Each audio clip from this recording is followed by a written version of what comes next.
Hi guys! Welcome again to another episode of Caesar. Caesar! Yun.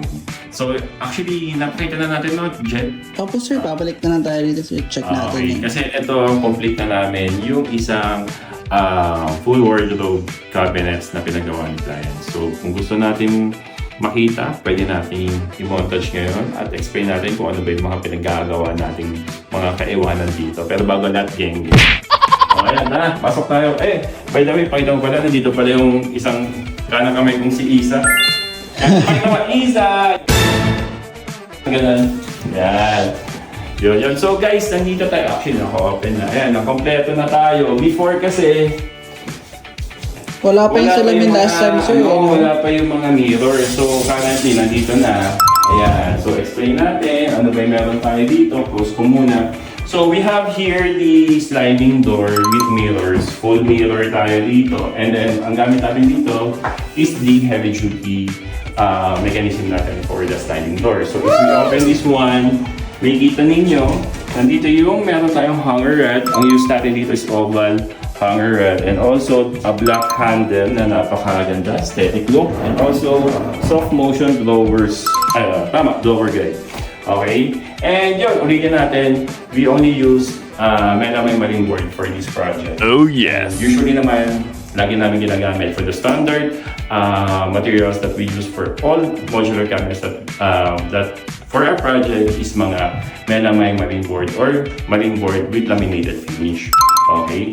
So yun, so nakikita nyo dito, ang frame natin dito is black din. Kasi yan ang ating team. Okay, so naka-nude color tayo. Nude and black sir. Yes, nude and black. And makikita nyo dito, this is a corner. Okay. Corner cabinet siya for hanger. Ayan. Mga hanger clothes, pwede mo lagay. Then dulo yan, pwede ka makalagay. Then dito naman, we have here the open shelves with syempre with blowers din sa baba. Two-layer blowers. Ayan. And also here, a corner. Ayan, hanger cabinets. Save lang sa kabila yun sir. No? Seems. Tapos, syempre, para mas maganda for aesthetic look, naglagay tayo ng mga LED light. So, ginamit natin dito, COB LED light warm with along framing na faces type. Okay? So, yun. So, dito din, ganun din, almost same. Nandito yung open shelves. Pang And mga then, folded clothes yeah, yata. folded sir. clothes and everything. And also the drawers natin, the 2 layers, pero apat siya. And what we use here is the hinges natin na soft close. So gamit pala natin dito, isa natin is yung Bluer Germany na hinges natin. And also for the drawers naman, Bluer Germany din tayo. Na soft close drawer guide. And here naman, ayan, ito yung wala before, yung mga glasses. So we're here na for the glass. Dito pala yan. Ayan, dito na yung glass natin. Ayan. So, dito na yung mga tempered glass.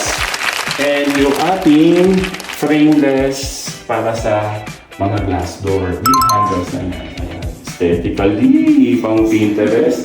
Ano masabi mo? Pang Instagram ko siya. Maganda. Yes. Maganda. Yun.